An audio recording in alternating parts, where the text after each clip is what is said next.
ওং নমঃ শিবায়, জয় ভোলেনাথ। আপনাদেরকে স্বাগত জানাই আমার ফ্যান্টমে ওয়ার্ল্ড ইউটিউব চ্যানেলে। এই চ্যানেলের মাধ্যমে আমি আপনাদের সামনে তুলে ধরি কিছু ভয়ানক ভূতের গল্প। সেই রকমই একটি গল্প নিয়ে আমি আবার আপনাদের সামনে হাজির হয়েছি। আজকে আমার কাছে যেই গল্পটি রয়েছে সেটি একটি ছালাবা ভূতের গল্প। ছালাবা এটি একটি হিন্দি শব্দ, এর অর্থ যে ছল করে।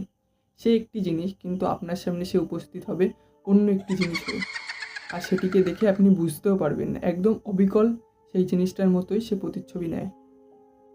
আমাদের আজকের এই ইনসিডেন্টটা ঘটে আনন্দর সাথে।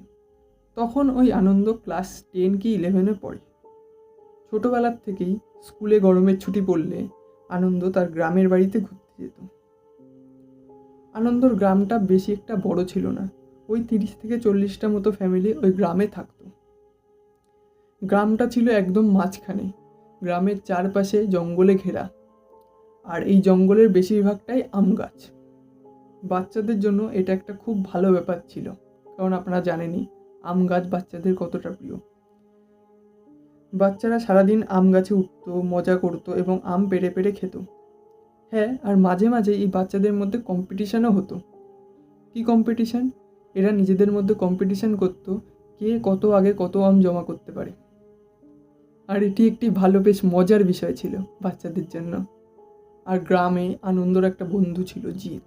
এরা গ্রামে এত দুষ্টুমি করতো, গ্রামের সব লোক এদের এক নামে চিনত। তো বাচ্চাদের মধ্যে এইরকমই একটা কম্পিটিশান হবে বলে ঠিক হয়। অর্ণব আর জিৎ এই কম্পিটিশানের কথা শুনে জঙ্গলের একটু ভেতর দিকে গিয়ে আম গাছের তলায় বসে কম্পিটিশান কীভাবে জেতা যায় সেই বিষয়ে আলোচনা করছিল। বলতে পারেন একরকম পরিকল্পনা করছিল যুদ্ধ জেতার। বাচ্চাদের কাছে এইটাই একটা যুদ্ধের মতো, কোনো কম্পিটিশান বা কিছু বাচ্চাদের কাছে এটাই একটা যুদ্ধের মতো। এই জঙ্গলে একটা ভালো বিষয় ছিল যে এই জঙ্গলে কোনো হিংস্র পশু পাখি ছিল না, ছোটোখাটো কিছু জীবজন্তুই ছিল। ওরা দুজন মিলে আলোচনা করে, সবাই যেই সময় আম পাড়তে যায়, আমরাও যদি সেই সময় আম পাড়তে যাই তাহলে আমরা বেশি আম পাবো না।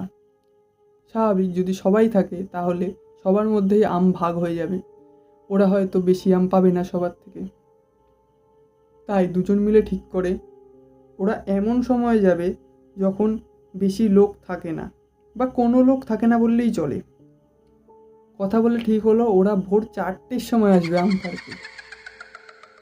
আর গ্রামের মানুষরা ওই 8টা থেকে 8:30 এর মধ্যেই ঘুমিয়ে পড়ে, আর এদের ঘুম 4টে 4:30-এর মধ্যে ভেঙেও যায় আরামসে।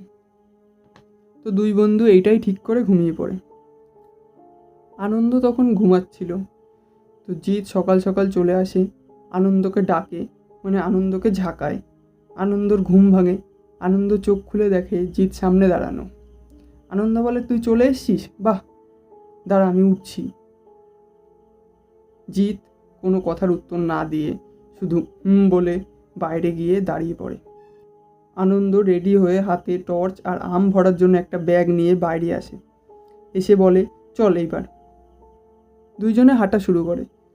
জিৎ আগে আগে যাচ্ছিল। আনন্দ লক্ষ্য করে জিতের হাতে কোনো টর্চ নেই, আরও একা একাই হেঁটে যাচ্ছে, কোনো কথাও বলছে না। আনন্দ একটু তাড়াতাড়ি হেঁটে জিতের পাশে গিয়ে বলে, ওই তুই টর্চ আনিসনি কেন? কিন্তু জিৎ কোনো উত্তর দিচ্ছিল না। আনন্দ ভাবলো ঘুম থেকে উঠে এসছে বলে মনে হয় মুডটা অফ আছে, তাই সেরকম কথার উত্তর দিচ্ছে না।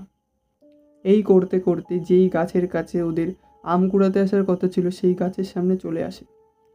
আনন্দ টর্চটা গাছের দিকে মারতেই আনন্দ চোখ বড় বড় হয়ে যায়।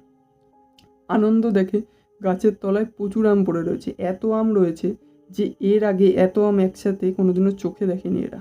আনন্দ এত আম দেখে খুব খুশি হয়, আর চিল্লিয়ে চিল্লিয়ে জিতকে বলে, আজ আমরাই জিতবো, দেখে নিস তুই। এই বলে আনন্দ ব্যাগটা খুলে ব্যাগের মধ্যে ফটাফট আম ভরা শুরু করলো।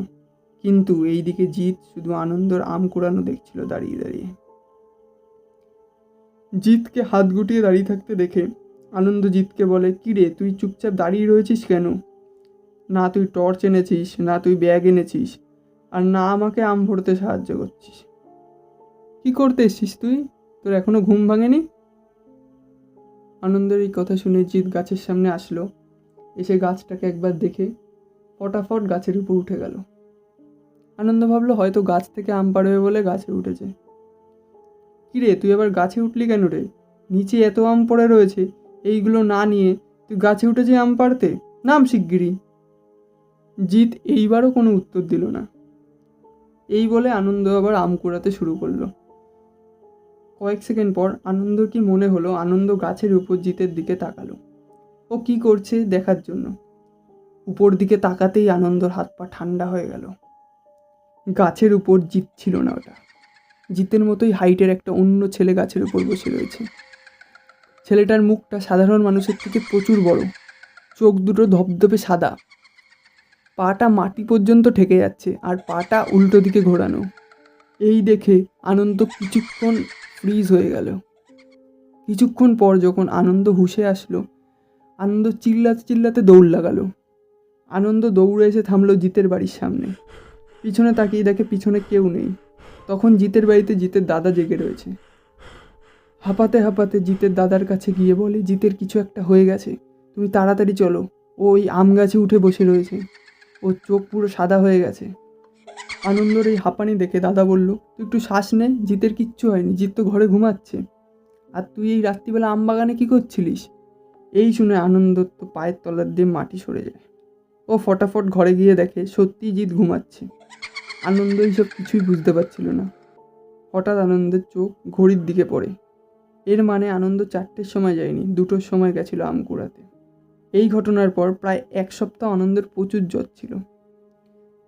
তো এই যেই ঘটনাটা আনন্দের সাথে ঘটেছিল, এটি একটি ছালাবা ভূত ছিল, যে জিতের রূপ নিয়ে আনন্দর কাছে গেছিল। কিন্তু এই ভূতটা আনন্দর কাছে কেন এসেছিল, বা আনন্দকে কিছু করলো না কেন? এইরকম অনেক প্রশ্ন আপনাদের মনে আসতেই পারে। হয়তো এরা যখন ভোরবেলায় আম কুড়াতে আসার প্ল্যানিং করছিল, তখন এদের কথা অন্য কেউ শুনছিল, মানে এই ভূতটা শুনছিল। তো এইটুকুই ছিল আজকে আমাদের গল্পে। আর আপনার সাথেও যদি কখনো এইরকম ঘটনা ঘটে যে আপনি আর আপনার বন্ধু কোনো একটা রাস্তা দিয়ে হেঁটে যাচ্ছেন, আশেপাশে কোনো লোক নেই, আপনার বন্ধু আপনার কোনো কথার উত্তর দিচ্ছে না, আপনি সেই রকম অবস্থায় কী করতেন? নিশ্চয়ই আমাকে কমেন্টে জানান।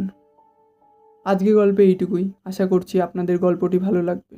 আমার এই গল্প যদি আপনাদের ভালো লেগে থাকে, ভিডিওটিকে অবশ্যই লাইক করবেন, চ্যানেলটিকে সাবস্ক্রাইব করবেন। আর ভবিষ্যতে এর থেকেও অনেক ভয়ঙ্কর গল্প আপনাদের জন্য নিয়ে আসবো আমি।